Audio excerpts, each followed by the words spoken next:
حضور اکرم صلی اللہ علیہ وسلم نے یہ فرمایا ہے جس کا مفہوم ہے کہ جو جمعے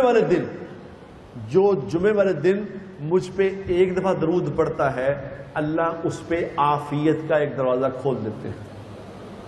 اور عافیت کیا ہوتی ہے؟ جس کو عافیت مل جائے اس کو چار چیزیں مل گئیں، سمجھ لو۔ جب وہ کہتے ہیں کہ اللہ عافیت تجھے دے تو اس کا مطلب چار چیزیں دے۔ چار چیزیں کون سی؟ نمبر ایک، اللہ تبارک و تعالیٰ اس کو ایسی بیماری نہیں لگنے دے گا جس بیماری سے موت آ جائے، یعنی کینسر، ہارٹ اٹیک، یہ بڑی بڑی بیماریاں یہ نہیں لگیں گی اسے۔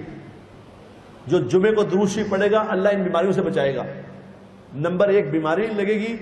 نمبر دو، اللہ تنہائی کے گناہ سے بچائے گا، تنہائی کے گناہ سے۔ یہ جو موبائل ہے نا، موبائل یہ تنہائی میں آرام سے گناہ کرا لیتے ہیں، لیکن اللہ حفاظت کرے گا اس کی جو درود شریف پڑھے گا جمعے کو۔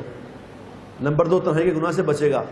نمبر تین، اللہ تبارک و تعالیٰ دنیا کے ظالم لوگوں سے اس کی حفاظت فرمائے گا، ظالموں سے واسطہ نہیں پڑے گا۔ نمبر چار، اللہ تبارک و تعالیٰ اس کو بغیر محنت کے روزی عطا فرمائے گا، بغیر محنت کے روٹی ملے گی انشاءاللہ تعالیٰ، جس کو عافیت ملے گی۔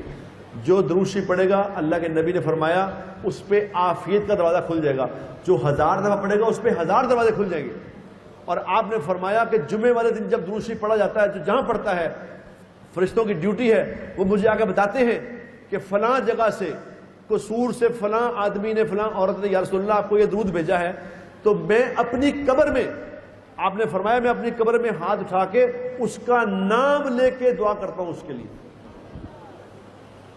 اور قیامت والے دن اس کی شفاعت کروں گا۔